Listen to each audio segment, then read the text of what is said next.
Hey all, thank you for joining us at the Fail Fast session. We are excited to have one of our own, Linda Bell, go ahead and lead us in this talk today. So without further ado, we're going to have Fail Fast by Linda. Hello. Bell. Good morning. So my topic is about the Agile principle of fail fast. And thanks, Dee, for that introduction. It's a pleasure to be here. And let me start off by saying that I'm speaking on my behalf and of my own personal and professional experiences and insights. This is my story. All right. So, to tell you a little bit more about myself, I transitioned to cybersecurity after 15 years as an accountant. Mostly, I've worked in the energy sector doing energy accounting, financial accounting, that type thing. This involved analyzing complicated deal trade data in order to record expenses and income. And I get a lot of questions about how I made the leap from accounting to a cybersecurity solutions engineer. The two have more in common than you would initially think. Both careers require being detail-oriented, curious, and they're both compliance-driven. But I'm going to weave a bit of that journey into this talk. A few things about me. I'm a native Texan. I grew up in Houston, Texas. My family has moved around some. I've also lived in North Carolina and also Florida. Currently, I live in the DMV area. I used to have hobbies. I used to do jewelry making and fun things like that. But now I work at IBM and spend my free time playing on various tech platforms and studying for certs. So I guess that's life when you make the move to technology. I recently passed my Security Plus cert, and I'm moving into preparing to take the CISP next. Oh, also I have 2 adult children and a husband and no pets.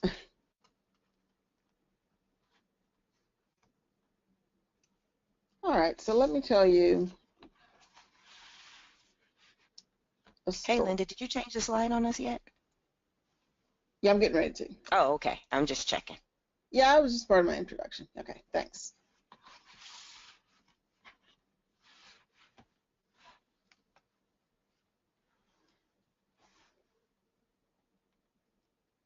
What if I told you that failure ultimately is a way to succeed?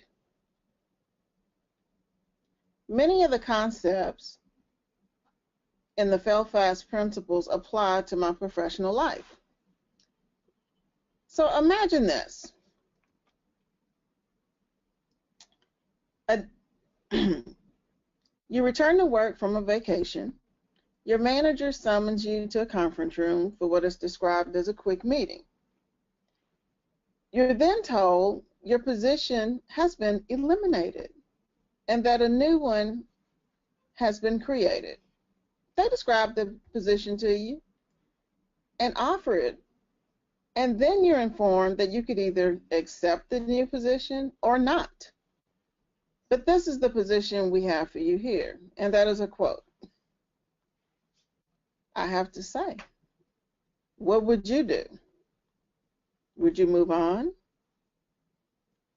Would you hold on a little longer? Or would you put more energy into trying to make it work? That happened to me. My first thoughts were, I didn't sign up for this. My performance was great in the previous position. I like my work. Like, what is happening here? If I knew then what I know now, I would not have engaged in an exercise in futility. Instead, I would have used fail-fast principles to jumpstart my cybersecurity career.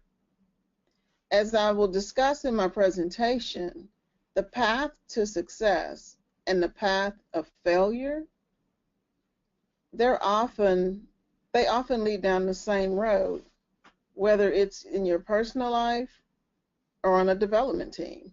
Understand that success and failure follow the same path. If I knew then what I know now, I would say, you know what, do it now. Because sometimes later, when you tell yourself, oh, I'll do it later, I'll do it in a few years, I'm going to wait, it can become never. I would tell you, don't be afraid to start over. Seize opportunity to build what you truly want. I've learned not to let other people plan your future and plan what your goals are for yourself. Do you?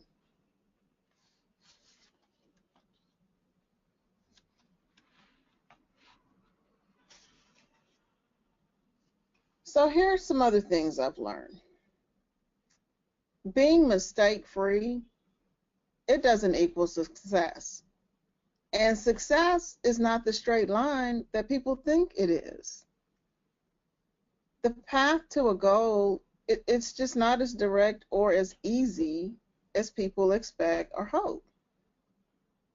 But when you really think about it, the lessons you learn on the journey are the ones you need to complete the journey. And success has stops and starts. You zig and you zag. You take one step up, you go 2 steps back. You stand still for a while. But if you keep moving, you'll get there.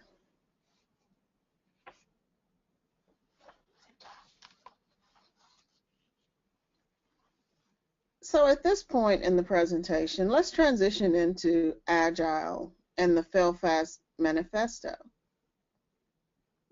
Agile is often referred to as Agile Methodology, or you'll hear Agile Framework. Well, I'm here to tell you today is neither. What Agile is a set of values and principles. It gives a foundation that teams can use to make better decisions. What I really like about Agile is that I don't have to follow a list of processes or a set number of tools to do my work. Agile favors individuals and interactions. So at my office, the space has been remodeled into what they call an Agile space. And the whole idea behind this redesign is that, so when I first started there were cubicles everywhere. And we really didn't have to interact with each other unless you got up and walked over to someone's desk. So now we have this wide open room. The cubicles are gone. We have standing tables that electrically adjust up and down. We can sit and work. We can stand and work. We have little rolling cabinets that we can go and sit at somebody's desk and, quickly, bounce some ideas around. And we really, I think the synergy that the space creates really works towards how Agile favors the interactions between individuals. And there's been a big brouhaha lately about tech companies calling people back in to report to the office as opposed to working remote. If I'm honest, I'll tell you that we do get more done when we're there together than we do when we work remote. Impromptu meetings can be, had just by walking up to somebody and grabbing a few people and just bam, there's your meeting, knock it out, as opposed to looking through everybody's calendar, trying to do a call, trying to schedule things. So although I personally I like working, I like remote, but then I see the advantages of working in an agile space also. Another thing that Agile does is it prefers that you get something working quickly as opposed to worrying about writing all the documentation for it before we even have a working product, which is the old waterfall method. I like that we collaborate with our customers, our stakeholders, our users over just dealing with paperwork. I like that we can quickly pivot and respond to change and not worry about the fact that we're changing the plan midstream. In fact, it favors that.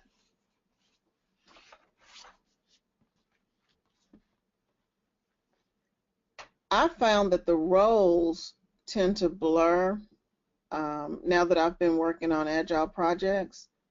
If it's done right, working on an agile team seems to be a lot like working on a mini startup. You see people pitch in and they do whatever it takes to get the work done and make the project successful, and it doesn't matter what their role is and what their title is. We still have our core competencies, and generally we stick to what we're good at, but on an agile project, we don't have narrowly defined roles like, okay, that's our analyst, or that's our programmer, that's our tester, that's our developer, that's our sysadmin. Like, we all have to jump in, and if something has to be done to a box, then if you're available to do it, you need to jump in. Or if you see it needs to be done, you need to jump in and do it. You don't wait for the system person on the team to do it. So our agile team is just not a traditional team at all. Another way to think of agile is that it's an approach to developing products using short iterations and using the results of each iteration to adjust the project plan. So by producing just enough to test functionality with real people and therefore validate assumptions, you have yourself MVP, the minimum viable product. So the basic function is implemented, but perhaps the polished interface and, all that extra pretty gooey stuff and the things that the customer experience is tied to have yet to be developed.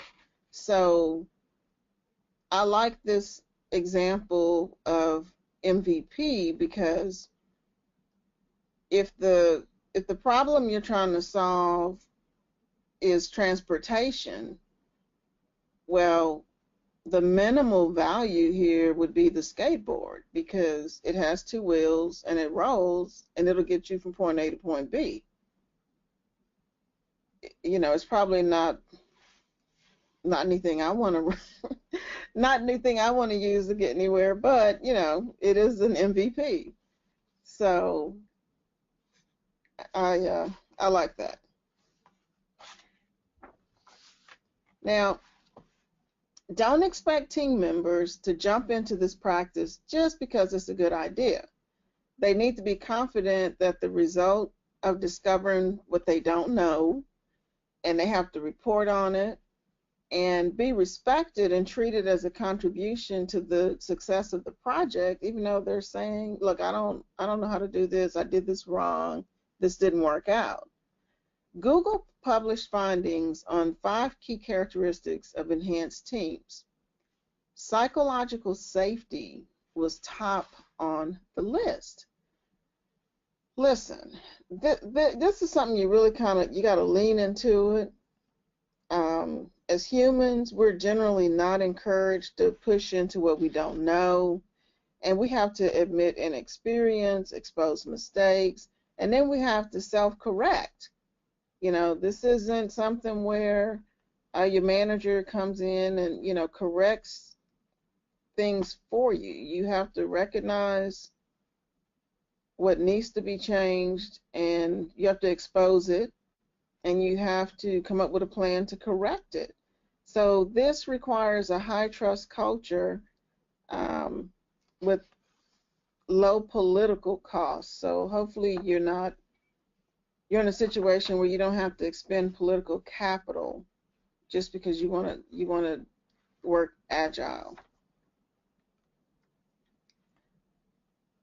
Being willing to fail fast calls for a paradigm shift.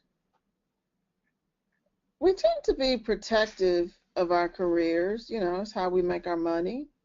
We tell ourselves we've worked for many years for promotion, and I'm not willing to work on a failed project that's going to risk it all.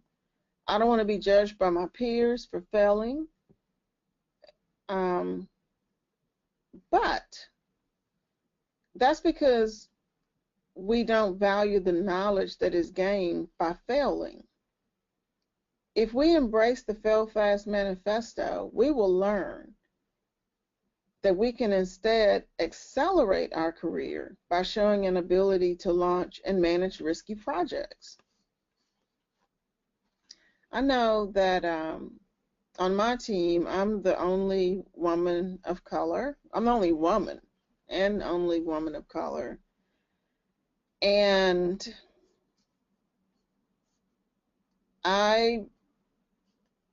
psychologically, I feel like it's a safe space, because when I speak up and start asking questions about something, generally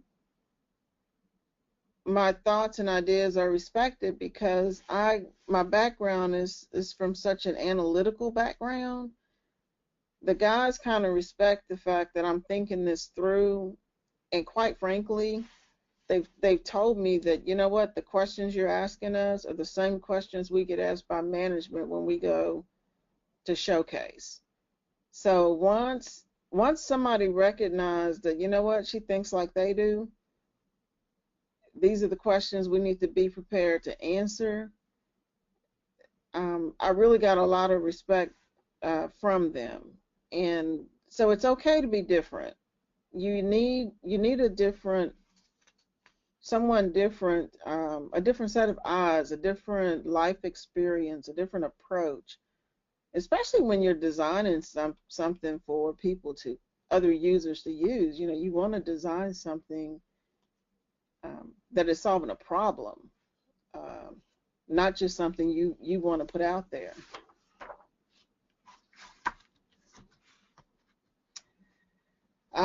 Discovery. So discovery really should be looked at as the first sprint or the first step in solving a problem. Because so much of Agile revolves around, fail fast, fail often, planning and analysis performed during discovery is often overlooked, and it's not respected. If a project failed or took too long to complete, chances are very, very likely that this phrase was ignored. Has the problem been defined? What problem are you trying to solve? Have you consulted stakeholders? What are their pain points?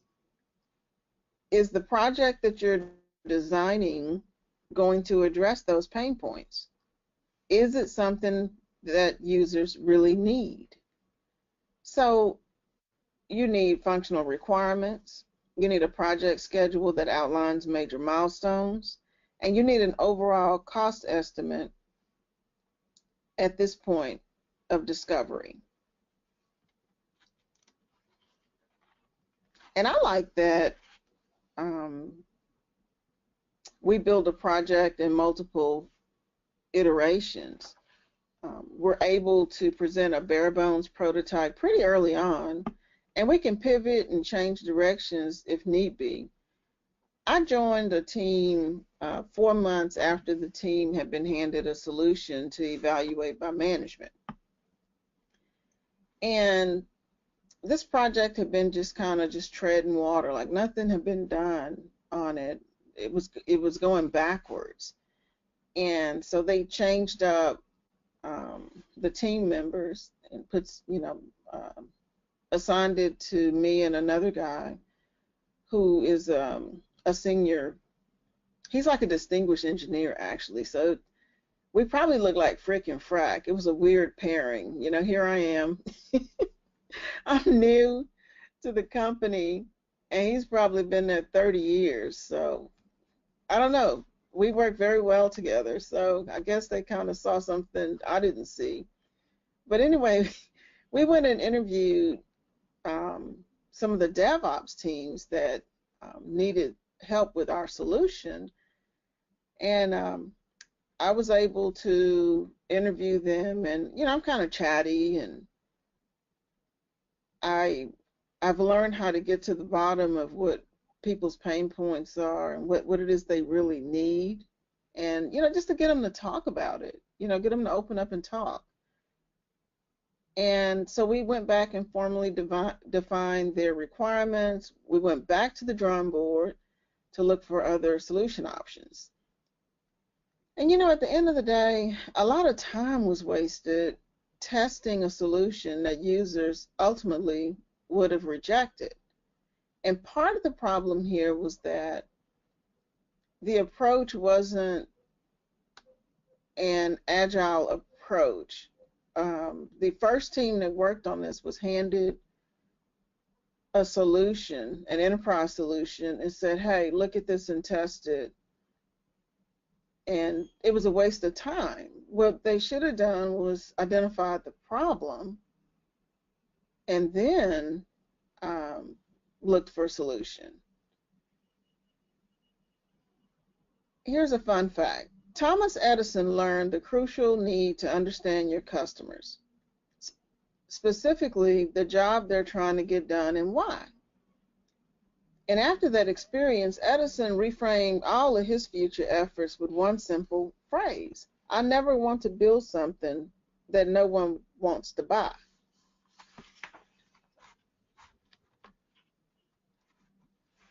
So failing fast it's not a way to prevent us from making errors. You're going to make errors. Instead, it's a way of reducing the cost of making errors. By testing early, you can fail early. The belief is that if it's possible to learn from failure, then the sooner the failure occurs, the sooner the learning begins. Another Edison fun fact. Do you know it took 10,000 tries, 10,000 iterations to develop a commercially viable light bulb? And he had he followed the traditional product development model, he would have written a product specification, he would have done some documentation, he would have built the product, then tried to sell it, and it might not even have been something that customers wanted to buy. And his competitors would have had him beat by decades. So a famous saying that he has is that I have not failed 10,000 times. I have not failed once. I have succeeded.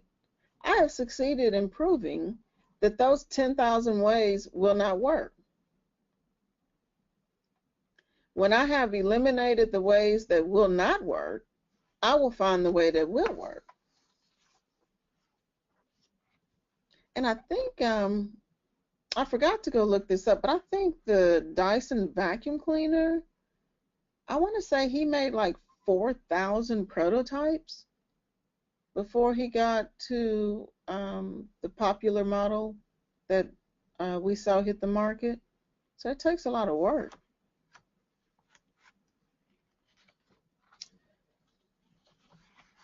I like this slide just because it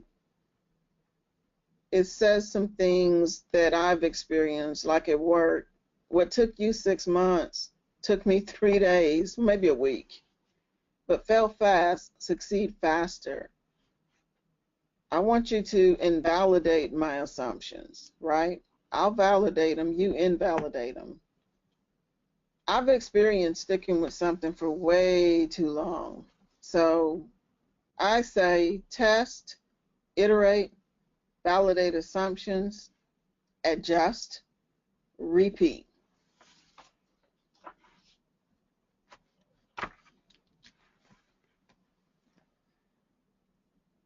So every step and every failure along the way, really, it's a chance to get it right.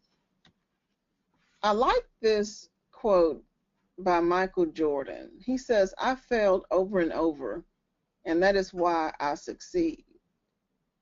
Michael Jordan didn't make the varsity basketball team in high school his sophomore year. He missed over 9,000 shots.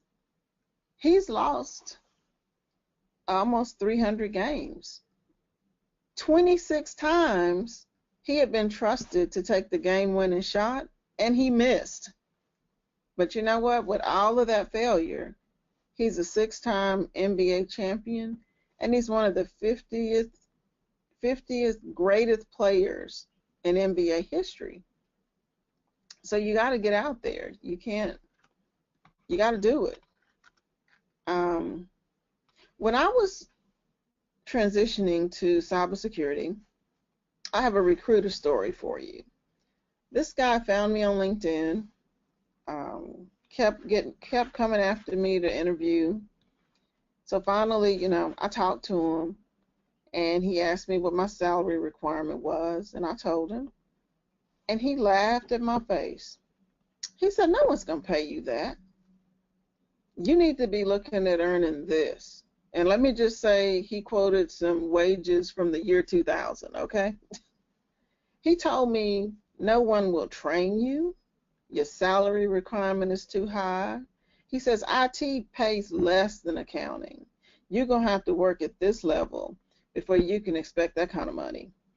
And I thought, what? Now this man, it could be raining outside, and he's telling me the sun is shining. Like this, you're telling me something that is completely out of my experience here. Like, why would this man be?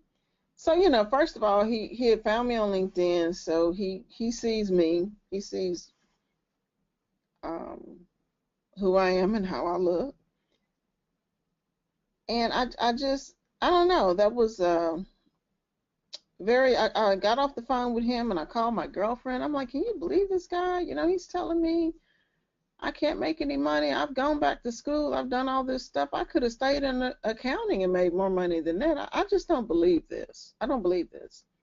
So I went and looked to see, who is he? Why is he not respecting my education, my certifications, my years, 15, years working in a corporate accounting environment? And come to find out, this guy, according to his LinkedIn profile, had a background in kinesiology, had never worked in IT, and looked like he made I couldn't tell what was going on with him, but he had no business recruiting IT people, I can tell you that. And so I'm talking to my girlfriend, and I'm checking my email, and we decide, and I can also tell you in IT, find somebody who's willing to geek out with you and get on the computer and jump on labs and do stuff. And this particular lady is that person for me. Like we get on and we just have fun. And she wanted to show me some Burp Suite stuff. And so we do a bunch of WILinux labs together and share our screens and talk about stuff. And so I'm like, oh, forget him. Let's get on and let's do some studying. So I go, oh, she was going to email me something. So I jump into my email, and lo and behold, what do I see in my email box? I see an email from my hiring manager at IBM saying, "Hey, Linda, we loved you. I want to offer you a job." So everything that man has said the hour before, it none of it was true. Somebody was willing to hire me, and somebody was willing to train me. And I say all this to say, you don't let people tell you it's raining outside and the sun is shining. Don't believe them. You gotta do your own thing. Don't let people get you down. Follow your goals. Just don't let anybody stop you. Get out there.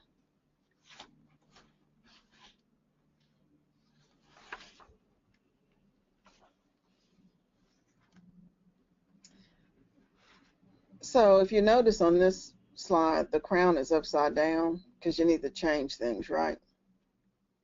So failing as fast as possible lends support to quickly discovering the right path. What worked? What didn't work? What did you learn? How should you change the process or the environment to do better in the next iteration? So to get a little personal with you again, one thing I learned after my job elimination is that I should have applied a fail-fast approach to my career. So not knowing about failing fast caused me to delay acknowledging that I wanted something else in my life. You know, everybody's got different priorities. We got different wants, needs, passions. That's normal. But it's also normal to be afraid of failure. I say do it afraid, though. I should have talked to my stakeholders. After working for a few years on that job, yes, I said years, way too long, and hating it, I told my husband and friends that this is not working out. It's not. Um, Most people were supportive of my desire to reinvent myself, and I went back to school full time. I left that job, and I'm looking back. Why I assume they wouldn't understand or agree with me, I don't know. Maybe I was scared that they would see me as a failure. Maybe that's it. But being afraid of failure and not consulting stakeholders like my husband, my family, my friends, it was a mistake. Because once I talked to them, I discovered that the job I was working and the life I was leading, it had nothing to do with what I wanted out of my career or my life. So with their support, I left accounting, I went back to school, and I fully transitioned into information technology. Now, I have to admit, I didn't really know what I wanted to specialize in. I was really interested in big data. I was interested in healthcare analytics, and I was interested in security. But I started doing something without even knowing it. I was iterating to move towards activities, classes, people that gave me meaning. I was more self-fulfilled, and my passion and curiosity was being satisfied by moving into this new field and reinventing myself and learning new things, exploring new things. We want to fail fast quickly so that we can begin the learning process as fast as possible. When I got past my fear of failing and I started treating life like a series of experiments, I became invigorated. And I moved past feeling burnt out and my midlife crisis symptoms I was starting to experience as an accountant. I started talking to people, taking risks, using one successful life iteration after another. And I'm talking like whether it be, taking a chance on a class that, was going to be new, learn some new things there, get some exposure there, take a workshop. That's not much of a commitment. It's just a few hours. I did an internship, and that's where I got into health analytics. I volunteered for a nonprofit Another nonprofit that targets women in technology is called the Women's Society of Cyberjutsu. I got a part-time job in a SOC, a Security Operations Center, as a cybersecurity analyst, just to get my feet wet and figure out what was going on. And all of these things moved me forward to what I ultimately realized I wanted, and that was a career in cybersecurity. So putting myself in an experimental mindset and giving myself permission to fail, I learned that every failure has an upside. In failing, you can learn important insights about your personality and your passions. In the end, I should never have accepted the new job. But then again, if I knew then what I know now, I would tell you that failure ultimately is a way to succeed. Thank you. Thank you, Linda. Man, you hit home on so many points. If I knew what I knew now back then, I mean, life would have been different. But um, I, people, failure is such a dirty word, It is, isn't it? and especially for people of color. Failure is not an option. We don't have that safety net that others have to just kind of experiment and do things, and it's definitely not rewarded. So thank you for sharing. Does anyone have any questions for Linda? Questions. I know it. We're all learning, and one thing that Linda said that is great. Get somebody that you can geek out with, and that's one thing that women in Linux wants to provide is that space to just geek out and try something. One of the things in my journey is that I had a friend to geek out with and to learn that some things in technology I just don't want to do. It's just not my thing, and to know that that's Mhm. okay, that that's just not your niche, and to try something new, and and it's okay. So That's I true, I Dee. appreciate that. When a lot of my formal education, when I went back to school, I had to. It was a requirement for my degree. Java, C, C++. Like they were trying to make a developer out of Hmm. me. I'm not a developer. Right. A No. developer, I am not. But you know what? That's okay. I know enough to be dangerous, and I know enough that I can participate in a meeting with other developers. Right. Right? So it was okay. It was something I needed. Right. It's something, it's more tools for your belt, and you pull them out when you must. But Exactly. yeah, I mean this talk was so refreshing, as far as, where you went with it. And I definitely think, high school kids and college kids need a fail fast training. I mean, I think I gave this to my little brother before he started college or trying to figure out what he wanted to do. And I said, well, a 4-year college is not an option. But you know what? I'm willing to invest in you. If you want to do real estate, I can put you in a real estate school. If you want to be a graphic designer, what do you want to do? Because there is a school that's going to teach you that, and you don't in 4-year college you can go to it anytime you want. That institution is always going to be there, but you know Hmm. what? You do have the option to dibble and dabble and do whatever you want to do. But I wish I had a fail fast training seminar in high school. It would have made my life so much easier, and the pressure to take all that pressure we put on ourselves, uh, Right. man, it would have relieved a lot of that. Okay. Well, great. That's something to think about. I'm probably could tailor it to a that type of an audience, and just to help people just need help thinking through things and just learning how to go through things, how to I agree. it helps you make decisions. Oh, definitely. I agree. Well, Linda is going to be available in her booth. So if you guys have any questions, go ahead and chat with Linda in the booth. Again, Linda Bell, thank you for having us and teaching us how to fail fast. I'm definitely probably going to pick your brain some more about this. All right. Thank All you. right.